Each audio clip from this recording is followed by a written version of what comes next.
Rick and Tommy? Not yet. I'm going to do that in a second. All right. Hey, I'm Chris Eischen, and this is the Modern Day Council. Joining me today is J40, the Greatness Zone, and Ready for Life. Eric Liebman of the Game Changer Movement. Tommy Maloney of Blending the Family. And we have a new guest with us today, Armando Cruz of the Rich Man Experience. And so I'm going to start off the show and give Armando a chance to introduce himself to not only you guys, but also us. So Armando, do you want to introduce yourself and kind of tell us a little bit about the Rich Man Experience? Sure. Hey, guys, thank you so much for having me. It's a pleasure. I had the privilege of speaking to Jay yesterday, so thank you for the invite for all of you, for the warm welcome. Essentially, what the Rich Man Experience is a way, an immersive experience to help fathers who are entrepreneurs become more connected to their purpose, to their wife, to their kids, to their health, and to their sense of adventure. And so we have different types of retreat and coaching experiences that help aid in that. So very entrepreneurial thinking. Yeah, very much. Very cool. Very Hey, cool. can I add, only because Armando is a little bit humble here, tell him what the RICH stands for, because that's really, really remarkable. Right. So Rich, one of the biggest things that we work with is redefining, and I thought the word rich needed a redefinition. So it's an acronym for respected, inspired, connected, and happy, and those become like a compass to know whether you're showing up as the best version of yourself. So are you showing up as respected, inspired, connected, and happy? And that's really the premise behind everything. Awesome. Cool. Very cool. Good connection, Jay. Thanks. I like that, Armando. That's awesome.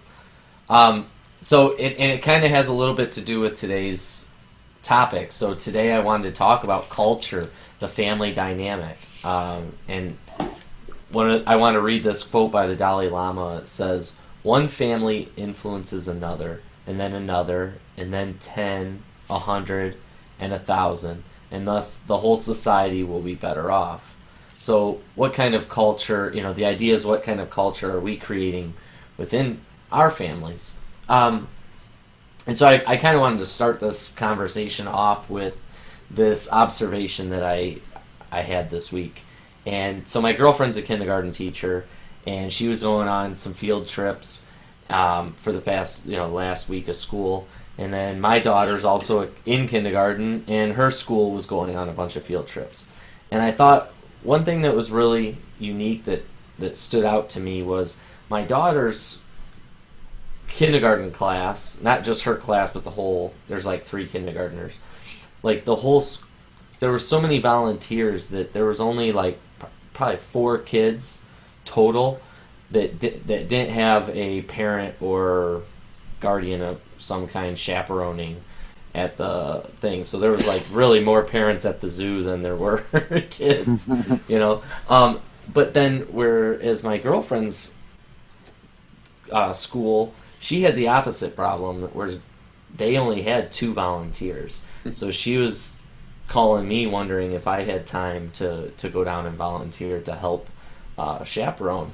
And it really got me thinking about the different cultures that exist and what it is that we're doing within our family and our household to, like to Armando, that acronym for rich, what are we doing to show up better in the world, And so I guess with that, anybody have any thoughts that want to kind of lead us off? I mean, as fathers, as parents, right now, we're all fathers, right? So, as fathers, I think showing your children that, or empowering your children to show up as the best version of yourself, similar to a conversation I was having with Jay yesterday, right? So it's being able to show up that way and empower those around you to do the same, right? So automatically I get this analogy of, I'm sure you've heard it, is there's 2 ways to have the tallest building in town. One is to build it, to build the tallest building. The other one is to have your building and knock every other building down, right? Our society is built off the second very often. Instead of pushing and enhancing and encouraging others to grow, we're cutting them off so that we can shine. And I think that speaks a lot. If you have children that are now showing up in this world looking to encourage and grow others, then what you'll find is that same society now starts helping others and others and others, and it's that trickle-down effect that you were talking about. Right. Beautiful. So maybe what it needs is, I know we've talked about this in the past, so in my big Italian family, the way that, we knew where the rules were, but also, what was the focus was family meetings. And so maybe, the first of the practical things we can talk about today is what's the intentional habits we have as parents to build the discussion or the environment, or to hold the space for a discussion about values. Because the values are in fact what drive behaviors, and behaviors are how we all show up. So, how do we start? I guess with I'm sorry, I just got the other side of the bookends here. So one side is what is the mechanism to engage people, but the other one is what is the vision of what it looks like when it's done well.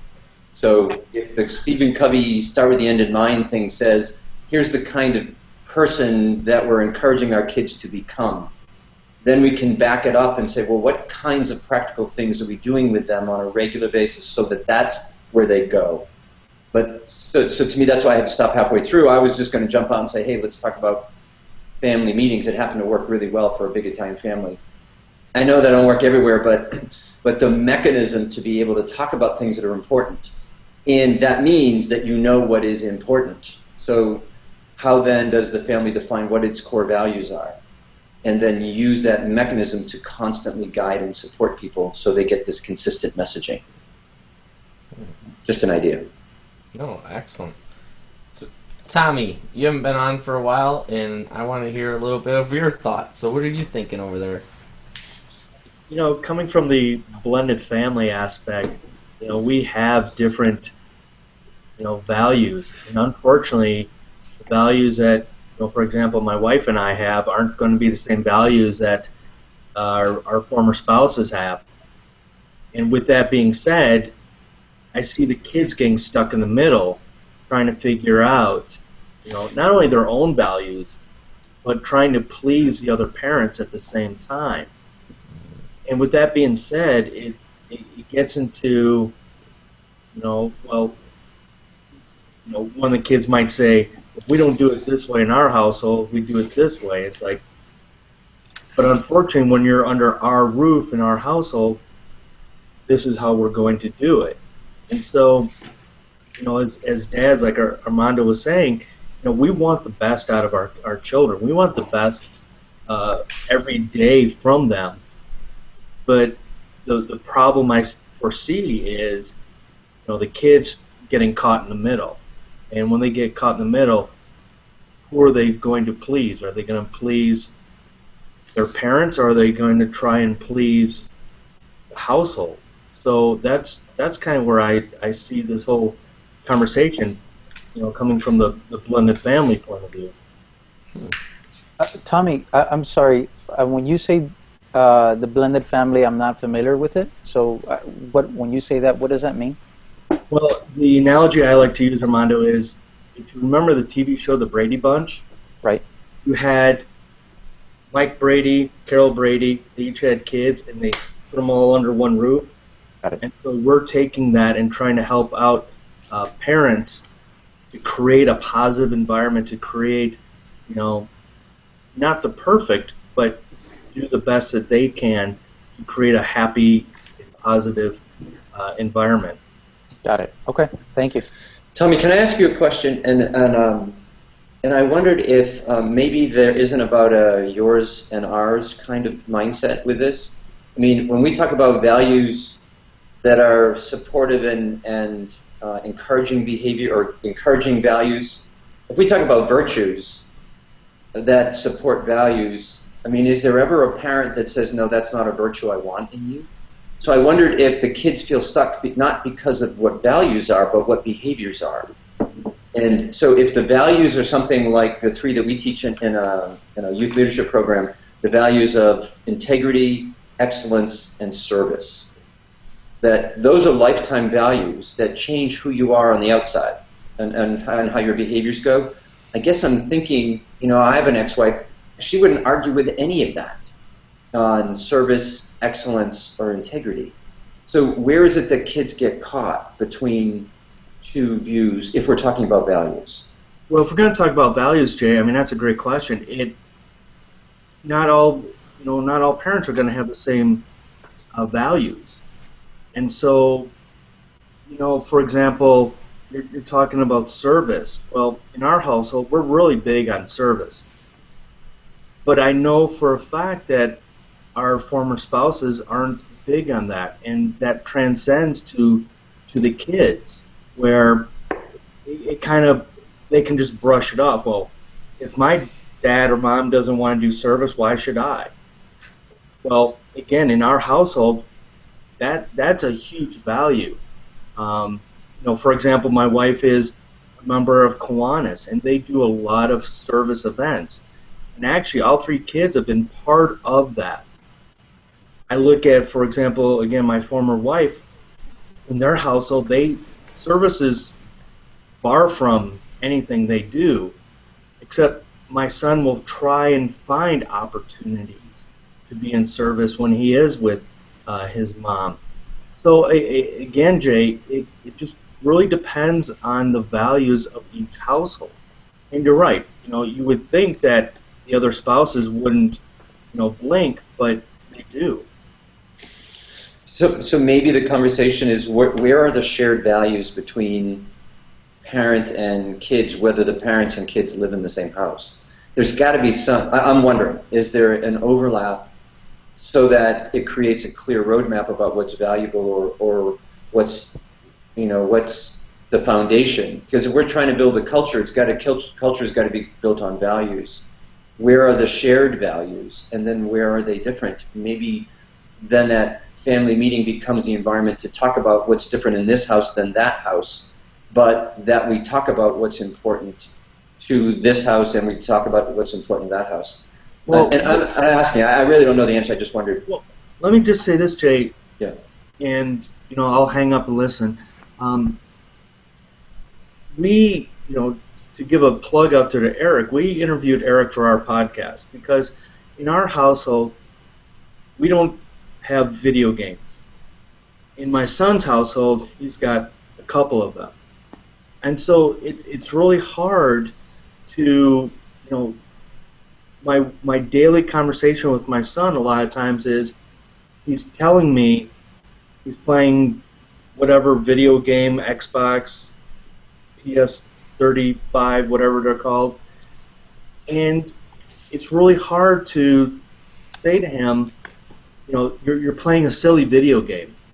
But to him, it's important. To him, it's important as far as how many goals he scores or the trades he makes. And so, again, it's really, you can't control the other household. You can't control what they do or don't do. And I think that's part of what you were asking before, Jay. I think that is definitely part of a culture and part of values. In our household, we value our time as far as being together when we can versus another household where they might value the time of sitting around playing video games. And I'm not here to solely knock on video games, but the point here is to say, again, I can't control the virtues and what they believe in. All I can control is when the kids are in our household, here's what we believe in. And if it's a Saturday and we're saying we're going to go volunteer here, like it or not, you're coming with. Right. I think you bring up a good point, Tommy, because it's like we can't force our kids to be or do anything or to like the things that we're going to do, right? But we set that example by our actions. So as long as we maintain the things, the actions that are of value to us and to our lives, right? As long as we maintain that and continue to perform that oxygen mask on a daily basis and set that example, at that point, at some point, it's up to our kids to decide whether or not they're going to take that on, especially in that blended family. You know, because you got different habits over here, different habits over there, and they're just going to pick and choose which of those they prefer, I guess. Can I share something? So one thing, and we're talking about, and Jay had alluded to it, right? So virtues and the values are the things that don't change, right? So a video game is a habit. You value time, right, Tommy? And so for you, video games is not a good use of time, right? For them, they either indifferent about it, or they're not even aware of it. Like, it's just like, oh, that's just what people do, right? And so part of it is being as congruent as you can be when you're with the kids, right? Because like you said, you cannot dictate what happens in any other household the same way you can't dictate really what happens in school, right? Because that's another thing. Mm-hmm. And so what you can do is show them, right? Show them, involve them in a way that they are emotionally connected, right? So why is it important for them to give service, right? You know why it's important to you, but just like learning anything, if you don't know why it's important to you, then very often you're not going to want to learn it. You know, it's like, how many times growing up as a kid you're like, oh man, when am I going to have to learn, when am I going to use this? You know, and the truth is you can use every single thing that you've learned if it was presented in the right way. If it was presented in a way where you were emotionally invested in it and connected with it, right? Like, where does it have application for you? So from that perspective, don't worry about what's happening in the other household per se. Right now, focus on being in alignment with it and really truly asking them, what does service mean to them, right? Because you said something that was really powerful, which was your son actually looks for ways to serve in the other house, right? But I mean, that's huge. So first of all, let me commend you on that, right? Because he's actually taking action. So there's something that is really connecting with him. But now, what does it mean to him? Why is it important to him? And how is that making him a better person? How is that helping him grow? But come from his perspective, or I'm sorry, you said you have a son. Do you have, I don't know if you have any other children, but let's just say, you know, if they're all doing it or they're not doing it, but like really coming from their perspective and saying, what does service mean to me? Like, this is why as a family it's important to us, but how can it be more important to you? How can you serve in a way that's in alignment with you that would get you excited? Right. Beautiful point. Can I add one thing too? And I think the thing, maybe Tommy to look at it too, and this is for all of us, that Chris, your quote today was about the ripple, right? That's what this whole thing was. Absolutely. How you do what you do ripples out to the world. So as a family becomes intentional about the beliefs and the values that it has, then it sends their kids out to the world to ripple that way. So even if they go to a different house that doesn't ripple that way, they still can ripple that way. When they have, you know, the guidance and the intentionality that says, these are the things that will move you to, like Armando said at the beginning when he was talking about his business, you know, the focus is to bring you into your greatest and biggest, best self. These behaviors that come from these values will bring you there. The world will constantly look to divert you. It will. And the whole point of that quote, I think, was, how do you stay true and ripple well in a world that doesn't always want you to ripple well? And it's looking back to us as parents to say, what could we set up? How could we invite it? How could we explain it? How could we be consistent to it, like Armando said, so that the kids get this constant awareness of these strong virtues and values that lead to, our ability to show up as our biggest and best selves. I think to me, Chris, when you read the quote, the word that came to me was ripple. No, How do we want to guide our kids to ripple through life? That's a real perfect description. I got a feedback all of a sudden. Hey, Eric, did you want to chime in? Sure, that'd be great. Technology permitting. Right. Well, I feel like, having witnessed the Dalai Lama and, some of the Gandhi family and... Hey, Eric, turn your audio off so that we can at least get your video off so we can get your audio. Gotcha. Maybe that'll help. You know what I need to do? Is this any better? Yeah, you're clear right now. I just wanted to make sure that we got everything. So don't move. Yeah. You're right. I'm going to turn my cell phone off because that tends to interfere with the bandwidth. So I feel like the challenge or the opportunity here with the Dalai Lama quote, as well as kind of be the change you wish to see in the world, is just kind of knowing that you're doing enough when you are present with your own family. Because I think when we're worried about all these other families, and we're thinking about all these forces that are acting against our values or trying to undermine our values, that's when I think our job just intensifies in frustration, the potential frustration. So I feel like the ripple is almost like, for me, it's almost like a relief. It's like, you know what? Don't worry about the rest of the world when you know that you're present with your kids. So like your only mission is to be as present as you possibly can in any given moment. And I feel like, whatever the kids do at their mom's house, that's a different moment from now, and I'm not in charge of that moment. That's not my moment to worry about. I feel like we can still, as modern dads, we can work towards better communication around the moments when our kids are not in our care. But I feel what is really the huge opportunity is to just get as present as we possibly can and learn from our kids as much as my belief is that they were downloaded with so much stuff that, once they start going to school, they get everybody else's download. They get, other generations' expectations. So I think what's important is for us to really, really take in, the wisdom that the kids actually come to this earth with.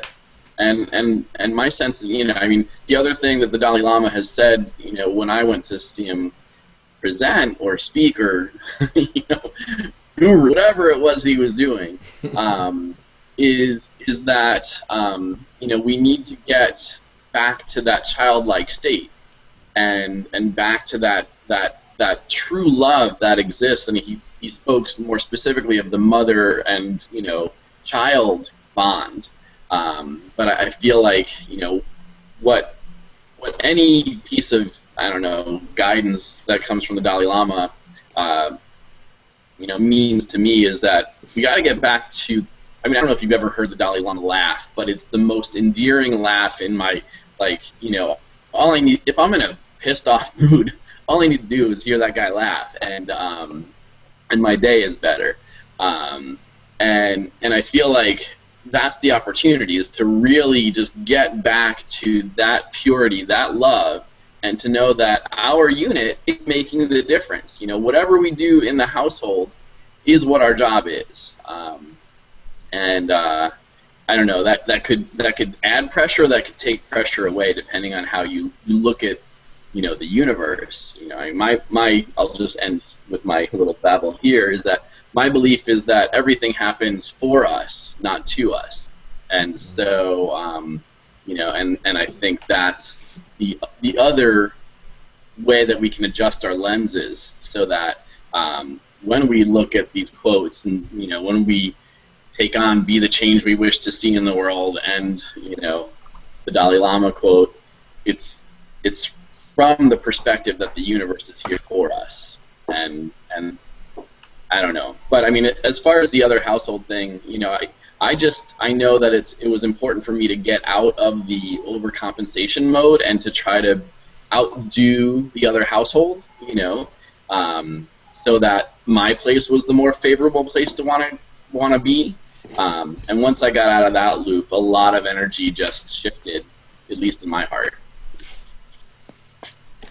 Yeah, that's, you know, I kind of have that same thing here, right? So I just recently, I have two baby mamas, if you will, right? So my son goes to one mom, my daughter goes to another, and I've got to deal with, you know, both of those different families and cultures within them and everything. But what I found with my son is the more I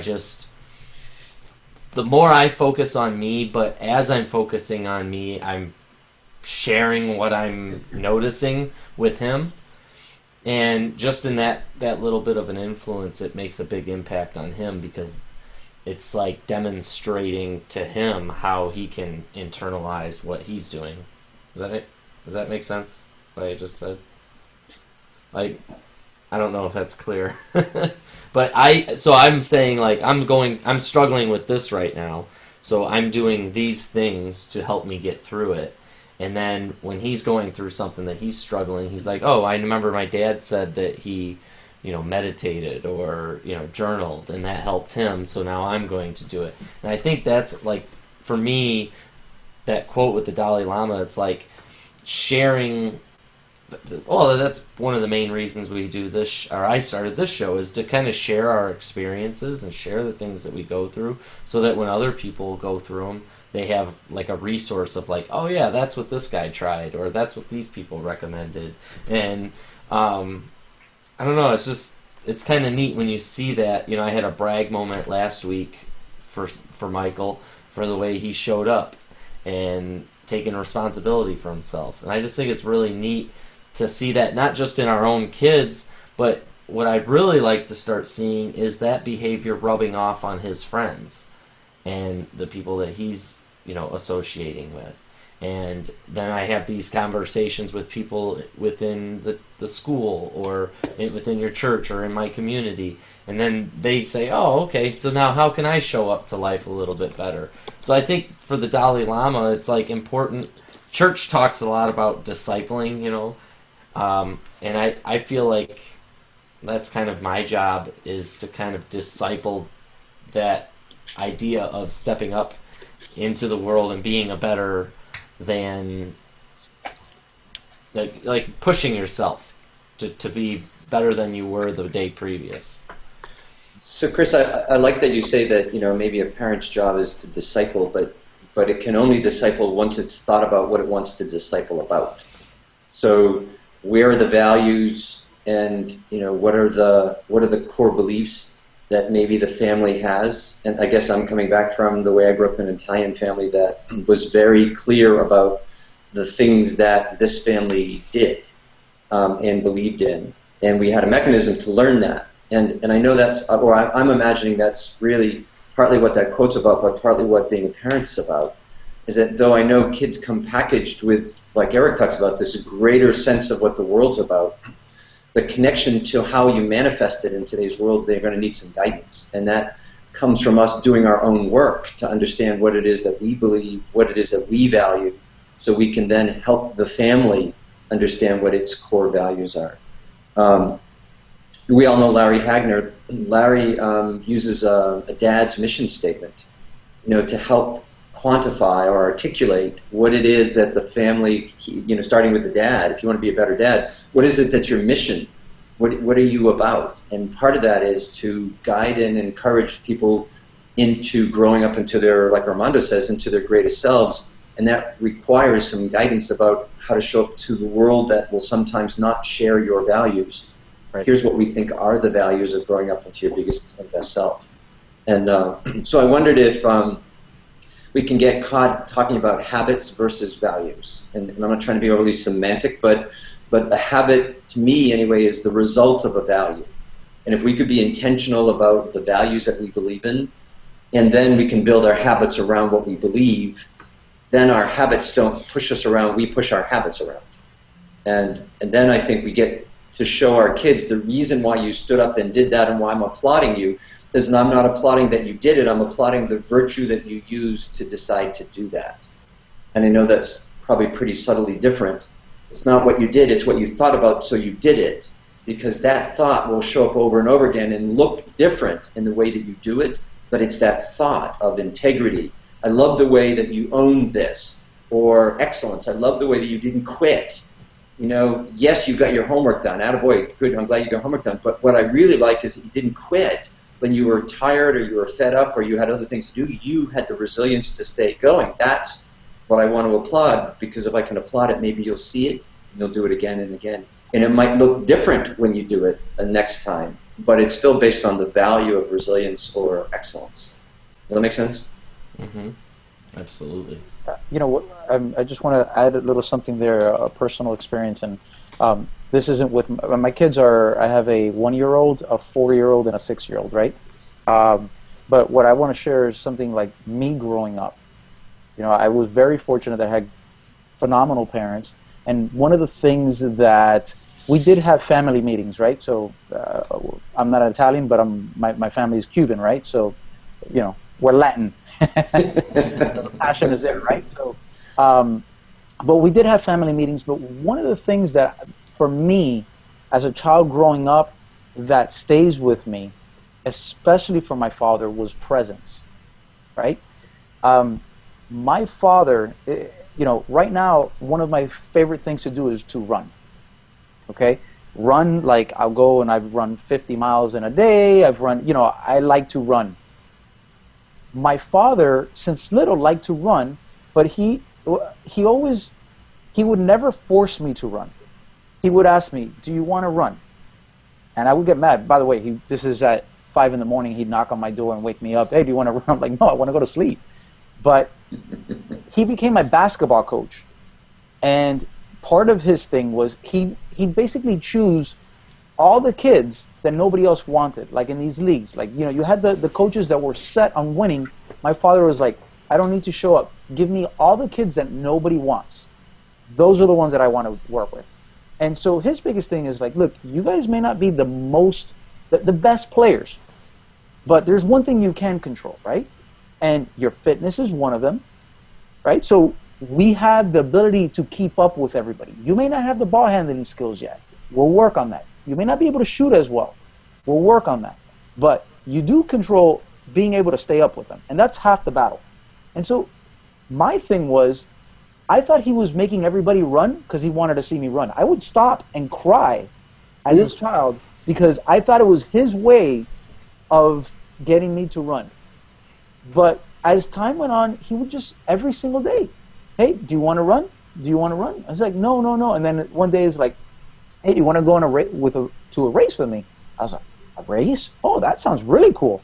So all of a sudden now I'm running, and I come in and I cross the line and they give me a medal. I'm like, "Ooh, this is awesome." So now the next day he wants to wake me up. I'm like, "No, there's not a race, there's not a medal," but like it was that presence, it was that consistency. And so I guess part of this is, what is the consistency of the message? What is the consistency of the presence that is in alignment with your values, right? So one of his strong values was family. He always wanted to be, and still does, want everybody together. And so it wasn't a preaching, but a showing. How can we do that? If we had an event, you know, he'd figure out a way. He owned his own company, and he'd figure out a way. "Hey, I'm there to support us," right? I understand not everybody can do that, but the point is in the action, in the presence, in the alignment is where kids pick up things. They model things. And so, you know, by the way, I'm saying this because it's a reminder to myself, right? This is not necessarily just for Tommy, this is for everybody, right? Am I in alignment with what I believe on a daily basis? And, you know, for me, that was how I used the rich man, you know, respected, inspired, connected, and happy, to help me know, hey, am I showing up that way? Right. And I think what's important about what you're saying is that when you do show up and you are in alignment, it seems that all the things that really meet that value system become easier to obtain, right? So for me, I was not focused on myself and trying to please everybody else.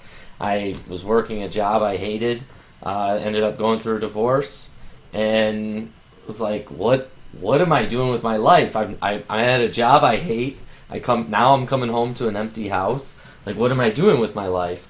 And so as I started to focus on myself, all these opportunities, as I got in alignment with my strengths, thank you, Jay, it's like all these opportunities started to pop up that it's like, oh my gosh, now I can literally live my life to all of my strengths. So I think one of the key things to think about or to keep in mind with all of this is that as you work more and more on yourself, and the more and more you put effort that you put into all of these things, other opportunities are created from that, and you can literally live the life of your values, right? I mean, if you focus enough on it.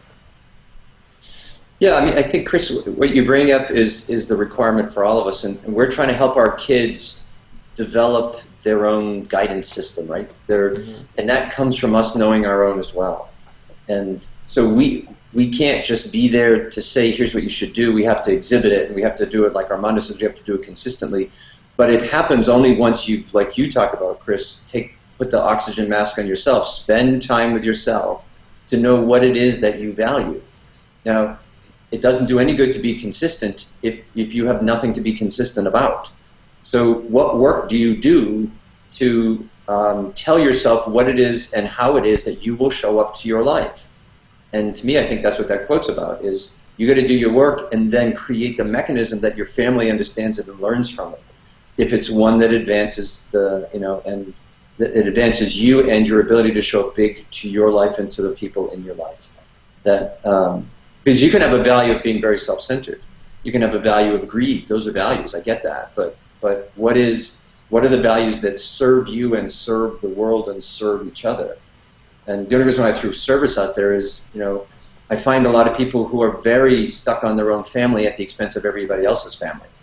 I wondered if that's a value change. And how are we paying attention to the world and the signals we get from that world to determine what is right for us and for our family? And then develop a process so they hear it, see it, and live it, and then get constant guiding and coaching. I'll throw a website out. I have no connection with this other than I love their stuff. It's thevirtuesproject.com. And what they've done is they've studied the virtues of every one of the major religious systems, as well as all of the Dalai Lama, and found what are the core redeeming values. And there's 100 of them. And you can go for free. You click on the website. Every day, that's what we start the day with. You do a virtues pick. And it picks one of the 100 virtues and says, here's what the virtue is, and here's some suggestion on how to live it. Now, I'm not saying you have to have that, but if virtue isn't the language, virtues or values isn't our own language with our family, how might we get caught up in understanding what virtues are, how they manifest, and then which ones belong to us, which ones are the ones that we say are true to our family? So before we can ripple out, we've got to do our own work to know what it is we're going to send out as a ripple, and then build some practices in order to make sure our kids get it, so no matter where they show up, they're living those virtues or those values that they learned when they were part of your family, our family. It's a pretty cool website, virtuesproject.com.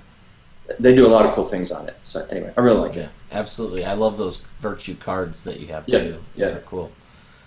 Thomas, I know you had some things you wanted to say. So. Well, just real quickly, one of the things that Armando was saying, and something you were talking earlier, Chris, about, is one thing I learned through my own dad, even though we didn't have a great connection in my younger days, but I remember vividly the times he would be a chaperone on some field trips.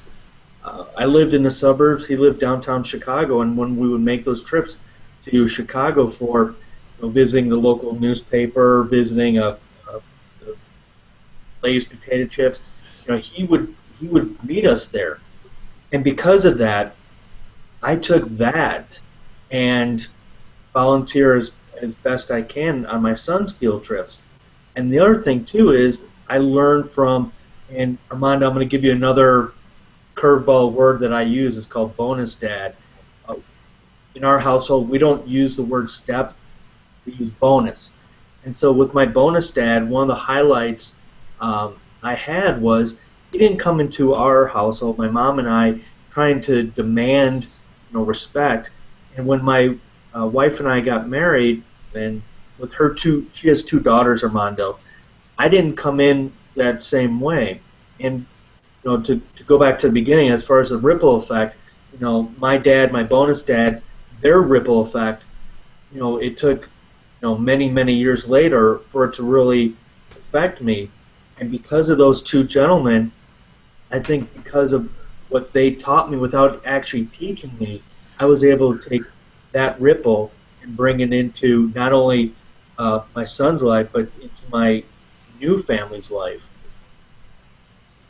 That's awesome. Eric, did you want to follow up with that? Well, sure. I mean, I think some of it is also, a moment of comic relief, and then also, like, I've been kind of geeking out on Seth Godin. So, I mean, first I'm just like, I had this flashback to, like, Talladega Nights with, like, the whole quote of, like, if you're not first, you're last, and, like, how that, kind of came back, as a, later on in the movie, like, did I say that? Like, no, you could be second, you could be third, I mean, like, I guess what I mean by bringing up, conjuring up Will Ferrell is that I'm a changing person. Like, I'm a work in progress every day. So, like, I'm not entirely sure I could nail myself down to a set of values other than trying to get as present as I possibly can and get the most real-time guidance that's available by employing, like, not just the oxygen mask, but, like, breathing habits, and making sure that I breathe.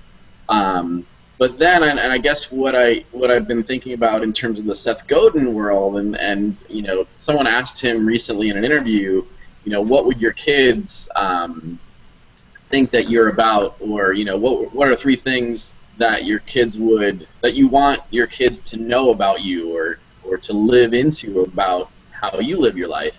And he said, I want my kids to know that making a ruckus is a good idea. So, I mean, like, I thought of the idea of, like, how to incorporate, like, making a ruckus, as a family, and then, going to the next family, to the community, to the society, like, we are a family that makes ruckuses, and then kind of seeing how that kind of ripples, and so that part really, it's been resonating ever since this conversation started. So I just wanted to throw that into the mix, because I just feel like, I'm such, my only true value is to learn other people's love languages, and to observe, how it seems that other people receive love, and also to be as present as I possibly can, so that I'm doing my best not to project my stuff, but to really give love in the way that it's received well. I mean, so, like, when we talk about showing up for our kids, sporting events, that may have been how you received love, Tommy, but maybe there's a way to check in with our kids and really learn their love languages as parents, and say, how do you feel love? How do you receive love? And have these, have that conversation in a family meeting, and take notes and say, what, you matter. How you receive love matters to me. And so, I mean, those are the things that I want to, have a deeper, more intentional practice around. So that's what's coming up in this moment. That's awesome. For me, I didn't grow up with parents that were really like, Jay, I get a little envious sometimes when you tell your story. Oh, my big Italian family. My dad taught me this. It's like, really? Like, Chris, that did not mean it was easy. You had that awesome background. Yeah, we had a loud background. You did it, or you got the belt, or you got something else. So it was good, but it wasn't painless. Right. At the time, not so great, but reflecting, pretty cool. Yeah, pretty cool wisdom. See, my parents I didn't have that kind of thing growing up. So for me, it was kind of like, let's just figure this stuff out as we go. You know, it's like, I know my parents made these mistakes. I don't want to make those mistakes. So how can I not make those mistakes? But then I just find myself, you know, what's that saying? That which you resist persists, or something. So, you know, it's like, as much as I resisted becoming like my dad, I became more like my dad. And so then, like, once I give in to the fact that, you know, I can't not just try to not be like my dad. I have to decide what I want to be. Yeah. And so, you know, giving it that definition. So this has really, for me, been, I don't want to say a solo journey, but at first it felt that way. But luckily, I've tied into an awesome community, so it's not so solo. But, you know, so one of the things I really wanted to do was create, you know, this conversation for other dads out there, or other, you know, maybe not even dads, maybe just guys in general, or maybe even women that didn't grow up with that kind of guidance to kind of talk about this stuff, and to say, hey, you know, what are some cultures? How do I do that in my life? How do I do that for my family? And, you know, I love the fact, you know, Jay, the fact that you can take this conversation and actually create these steps. You know, well, try this, show up to, you know, like this, and it's like, that's awesome that we're able to sit here and talk and give, you know, kind of a game plan of ways that you can step up, you know, as a greater version of yourself, and be that change that we want to be in society. Eric, that's a good quote. Chris, but you bring up something really important that maybe we haven't talked about enough, is that many times who we become is because of who we didn't want to become. And that's very different than becoming who you want to be because you want to be that. You know, I'm not meaning to double speak here, but sometimes I just don't want to be like my dad means I showed up in a way that still wasn't who I wanted to be. It just meant that I knew what I didn't want to be. So maybe the thing that pulls the thread for all of the things that we've all talked about today is, how present are we to knowing what it is that we want?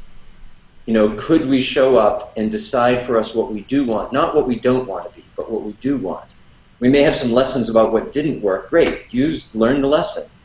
But to spite somebody by not being like them doesn't mean that you show up as your biggest, best, and most amazing self. It just means, you know, you took the lowest average out there and decided not to be the lowest average. But what if instead, the nature of what our conversations are about is, the biggest thing we want for every dad and for every person is to choose how they want to show up to the things that are in their life. Be on purpose. You know, it's Deepak Chopra's attention and intention. Are you paying enough attention to gather information from the world to be intentional about what you want of that and how you want it to be for you? And to me, that's where my brain always goes right back to the steps, Chris, right? So, great, now you launch that on me. Now what am I supposed to do with that? Well, you know, you start here. You start by stopping and noticing what's not working. Good, I got a list. Okay, what is working? Good, I got a list. Do more of this, do less of that. Great, I got my first step. And to me, the awareness that even if you didn't see this, maybe that's what, you know, our counsel's for, is how do we talk about just show up on purpose, whatever it is. And then when you do that, however that ends up or starts to, it'll give you information to decide what you want to do next. How do you want to show up more on purpose? Or do less of that, do more of this. But it's this evolution that creates the ability for you to choose how you show up, so you can then affect how everybody else that you touch shows up. Jay, you said a few things that I think that really stand out. There are a few words that you used, and some things that I really resonate with. You know, one of the things that you said towards the end was, use the word evolution, right?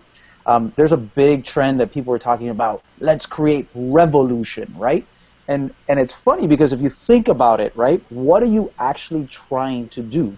Is move from point A and grow, move forward, right? To evolve means to go from where you are right now and transform into that next part, right?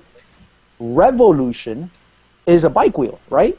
You start and you end back in the same thing, right? So there's a big drive for revolution, and it always makes me laugh. So I'm glad you used the word evolution, and right, like we're both pretty big on words, and it doesn't seem that much, but when you start defining, it becomes very, very important because now you gain more clarity.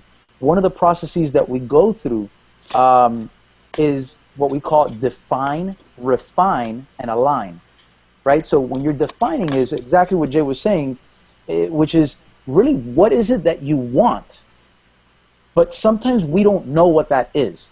So what do we use? We use the opposite, which is what refine is. Well, I know I don't want to be like my dad was, right? But, okay, well, what does that mean? Okay, well, he did this, this, this, and this. Okay, well, if I don't want to be these, what does that now mean? So now it gives you something to shine more clarity on what you want. But you can't stop at the refine part and just say, I don't want to be this. You have to go back to the define part. And once you're clear on that, now you can align with the direction that you want to go, which falls into Jay's steps and so forth. And so, Eric, you had mentioned about becoming a family that causes ruckus. Right? What is the ruckus that you want? Like, what is it? Right? So, anybody can make a big noise, but what is the intention of it? Right? Making a big noise for the sake of big noise is just that, is noise. But where is the intention with it? Like, where is the clarity as to, you mentioned that you don't want to be like nailed down into like virtues or something like because you're growing. But here's the thing. That growth builds on each other, right? When something grows, it has to have form to grow from form, right? It doesn't just show up for the most part, right? So think of it more as a foundation to grow from, not as a box to stay in. Does that make sense? Well, I think it's fun to challenge each other and to kind of like feel where our edges are, because I was in a box for a really, really long time, and and I feel like it's been fun to jump out of this box and see what has been showing up. And my sense is that there's going to be an ebb and flow. I'll probably find another plateau or another set of words that I align with in the moment whenever I slow down enough to come up with those words. So I just feel like I'm in a rapid prototyping phase right now where a lot of the things that used to stick, and that used to be words that I would define myself with are no longer valid. And I feel like even the word trade-off, it used to be like you're a great provider or you're really present with your kids. Like now I'm trying to figure out both, but the pendulum went, way far in one direction, and now I'm just like, oh, okay, there's this place in the middle, and of course, what does that look like when you find the place in the middle? It looks like namaste, right? So it's just really amazing to see how all these things kind of flow into each other. So yeah, words are deeply important, and I feel like one of the best things that this council has done is serve to redefine a lot of the words. I guess just anecdotally, I'm remembering back to when I was 12 or somewhere around that age, and I was having a conversation with my biological father, and I was like, Dad, what do you think I should be when I grow up? And he nailed it. Like, it was ridiculous. He nailed it. He was like, Eric, you should be a writer. Now, the challenge is that, like, I was in a sort of mini rebellion. So even though he nailed it, I couldn't let him be right, So, like, I needed to do the exact opposite of what he said. So I went, like, totally business world. But he was totally right, but I couldn't let him be right because I was resenting him. So it's really interesting. So I guess what I'm saying with all of these words is like, let's make sure that we fully break away from all of the other voices that show up long enough to find our own voice. So I think that's what I'm in right now, is that like, early on in my parenting, the first 8 voices that showed up in any given situation were not mine. And now I know that if I breathe 3 more breaths, I finally get to mine, and I get back to the present, and then I get to my voice and my love that gets to, show up as the father I want to be. And that's the most powerful place I've ever been in my whole entire existence as a father. So, and we all have different processes for getting there, and, different processes are going to work for different members of society once we figure out the ruckus that we want to make. Awesome. Does anybody have anything to follow up with that? That was really good, Eric. Thank you for sharing that. Let me know what I said, because